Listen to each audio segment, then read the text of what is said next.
pour continuer justement, et je vais rester avec vous, sur ces questions de légende.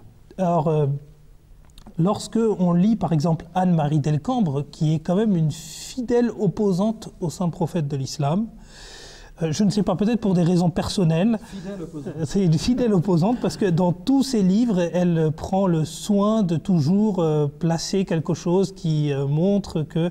Et pourtant, elle se revendique de plein de titres universitaires. Mais bon, ça, c'est quelque chose que l'on laisse de côté ici, en l'occurrence, pour se focaliser sur son livre Mahomet, qui est publié aux éditions DDB et qui, à la page 35, prévoit en tout cas, elle l'écrit telle qu'elle. Elle dit qu'il y a beaucoup d'auteurs orientaux qui ont magnifié la naissance du saint prophète, affirmant ainsi que des incidents se sont éteints, des incendies, se sont éteints, des rivières sèches en Syrie ont retrouvé toute son eau et elles ont poursuivi leur cours, et le feu sacré gardé par des mages s'est tout à coup éteint. Alors, elle ne cite pas de source à la pluie de ce qu'elle dit, mais elle a l'air, en tout cas, d'y croire. Donc, alors, je ne sais pas, comment on peut démêler les légendes de la réalité? Vous voyez, en matière d'épistémologie, ou comment nous savons ce que nous savons, il y a différentes sources vers lesquelles on peut se tourner pour puiser notre connaissance. Il faudra qu'on applique les mêmes genres de sources à n'importe quelle situation qui a eu lieu dans le passé, pour savoir si ça a vraiment eu lieu, ou une personne, est-ce qu'elle a vraiment existé, etc. Eh bien, nous avons tout d'abord la source du témoignage direct. Évidemment, dans le cas d'incidents qui ont eu lieu plus de 1000 ans de ça, il n'y a plus personne qui est en vie qui pourrait nous dire que oui, j'en étais témoin oculaire. Donc, cette source-là, elle n'existe pas. Et puis, nous avons les témoignages rapportés oralement. Donc là, évidemment, ça a une certaine valeur. C'est quelqu'un qui a vu quelque chose, qui en a parlé à quelqu'un d'autre, et c'est la deuxième personne maintenant qui vient dire, voilà, j'ai entendu ceci d'un témoin oculaire. Ça a une certaine valeur. Et puis, nous avons les témoignages écrits. Donc là, c'est encore une fois un témoignage qui a été entendu verbalement par quelqu'un, qui a pris le soin de le mettre par écrit. Ça pourrait être la troisième ou la quatrième personne qui l'a mis par écrit finalement. Donc tous les témoignages restent dans le domaine de l'oral pendant quelques temps avant que quelqu'un commence à mettre tout cela par écrit. Mais voilà les sources, grosso modo, c'est un peu ça les sources qu'on a. C'est l'écrit, ou bien c'est l'oral, ou le témoin oculaire, le témoignage oculaire, mais on ne peut pas en profiter quand on est à une distance telle dans le temps. Mais on applique cela à toute chose dans le monde. Comment sait-on, par exemple, qu'il y a eu l'Empire romain? Donc évidemment, il laisse certaines traces derrière, mais aussi on a ces témoignages, on a écrit des choses à ce sujet, etc., etc. Donc vous avez compris. Donc pour l'islam, ça doit être la même chose. Alors maintenant, si nous voulons rejeter un témoignage écrit parce qu'il est déraisonnable, eh bien soit, pourquoi pas? Rigueur intellectuelle oblige. Mais il faut savoir de quoi on est en train de parler aussi. Si par exemple, et on sait, il y a eu évidemment quelques auteurs qui ont enjolivé les choses à propos de tout le monde dans le passé, mais aussi à propos du prophète Mohammed sallallahu alayhi wa sallam. Quand on nous dit par exemple que, juste un petit exemple, en Inde on entend que le prophète de l'islam, lorsqu'il répondait aux besoins naturels, il faisait du halwa et du parfum. Donc, il n'allait pas aux toilettes comme tout le monde.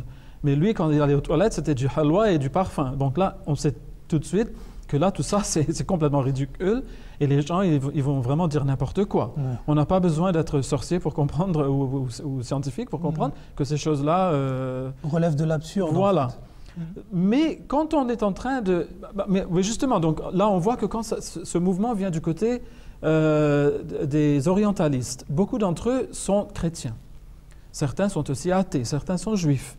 Mais pour ceux qui sont, comme on les appelle, les gens du livre, donc soit juifs, soit chrétiens, on peut leur retourner cette question et leur dire qu'écoutez, si vous allez rejeter quelque chose qu'on aurait dit au sujet du prophète Mohammed sallallahu alayhi wa sallam, parce que ça, vous ne voulez pas y croire, et donc vous dites sans aucune raison que cette chose, écoutez, c'est une enjolivure, ça a été inventé, eh bien, il faudra appliquer la même rigueur intellectuelle à vos textes bibliques. Par exemple, il y a des centaines de choses qu'on pourrait montrer du doigt dans la Bible, mais j'ai retenu juste un exemple ici. On a le cas de la sortie des enfants d'Israël d'Égypte.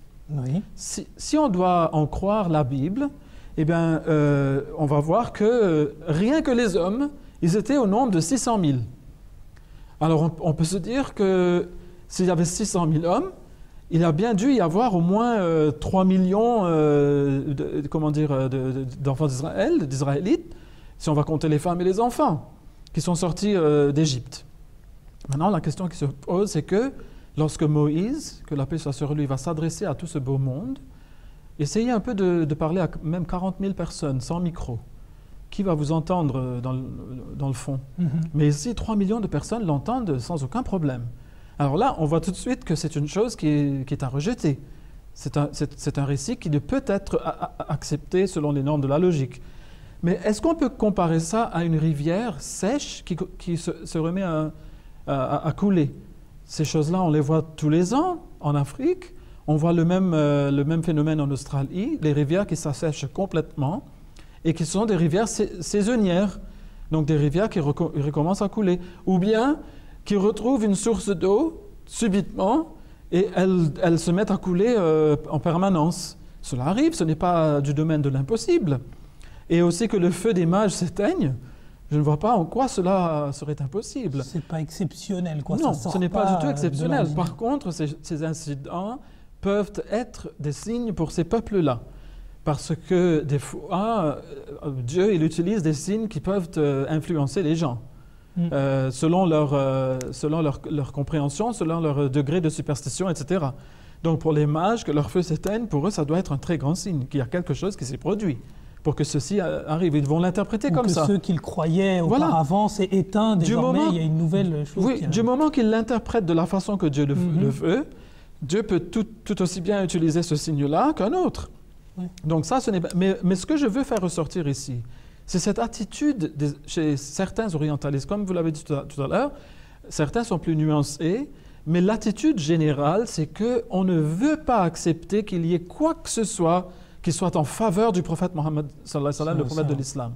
Et on est prêt à tout rejeter, même à casser toutes les règles de l'épistémologie pour pouvoir prouver que cette chose-là, en fait, n'est qu'une enjolivure, n'est qu'une invention. Donc, il faudrait que les gens soient un petit peu plus charitables et qu'ils appliquent les mêmes règles à tout le monde et qu'il n'y ait pas toujours cette politique de 2 poids 2 mesures quand il s'agit du prophète de l'islam. Jazakumullah Janguissab pour votre réponse.